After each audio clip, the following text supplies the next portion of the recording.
Hi friends, welcome to my channel. এই ভিডিওটা যখন আমি করছি এখনও পর্যন্ত সুপ্রিম কোর্টে এসএসসি মামলার সওয়াল পাল্টা সওয়াল চলছে। একেবারে সাঁড়াশি আক্রমণ করছে সুপ্রিম কোর্ট, নানা রকম প্রশ্ন করছে।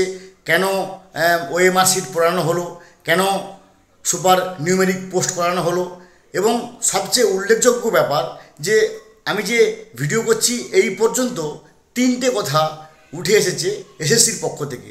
এসএসসি কার্যত মৌখিকভাবে স্বীকার করে নিয়েছে যে হ্যাঁ, চাকরি অবৈধভাবে নিয়োগ করানো হয়েছে এবং সেটা প্রায় 7,000 মতো সংখ্যা আমরা অবৈধভাবে নিয়োগ করা হয়েছে এবং সেটা জন্য তারা কিন্তু অবশ্যই সওয়াল করছে।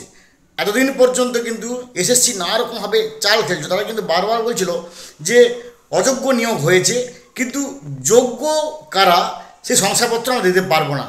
কিন্তু আজকে সুপ্রিম কোর্টের মুখে দাঁড়িয়ে তারা কিন্তু বারবার বলছে যে হ্যাঁ, প্রায় 19,000 মতো শিক্ষক শিক্ষিকা যোগ্য আছেন, তাদের চাকরি সম্পূর্ণ যোগ্য, এবং প্রায় 7,000 মতো 7,000 কি 7,000 কাছাকাছি কিছু একটা মানে ফিগার, যে ফিগার কিন্তু অবৈধভাবে নিয়োগ করা হয়েছে। প্রথম কথা আমরা জানতে পেরেছি এই পর্যন্ত। দ্বিতীয় কথা, সিবিআইয়ের হাত থেকে মন্ত্রিসভাকে বাঁচানোর জন্য আপ্রাণ চেষ্টা করা হচ্ছে।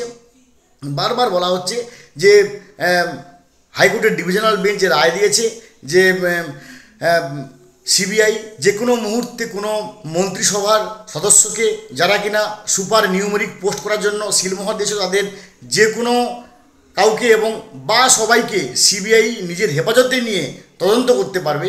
এইটার উপর বারবার অনুরোধ করা হচ্ছে যে দয়া করে এর উপর স্টে অর্ডার দিন, কারণ স্টে অর্ডার এই সময় ভোট চলছে, মন্ত্রিসভা পুরো জেলে গেলে ভোট প্রক্রিয়া ব্যাহত হবে।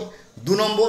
3 নম্বর ব্যাপার যেটা এই মুহূর্তে জানানো হচ্ছে যে যে সমস্ত প্যানেল বহির্ভূত বা ওএমআর ব্ল্যাঙ্ক কিংবা র্যাঙ্ক জাম্পিং এই সমস্ত যে অবৈধ শিক্ষকদের যে 12% সুদ ফেরত দিতে হবে টাকা সমেত, এই ব্যাপারেও স্টে অর্ডার করা হোক, কারণ যারা চাকরি হারিয়েছে তাদের পক্ষে 12% সুদ দেওয়া অসম্ভব।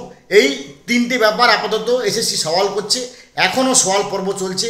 এর পরবর্তী আপডেট আমি আমার চ্যানেলের সাথে কনভে করব। এখন এই পর্যন্ত ভালো থাকুন। Have a good day. Thanks.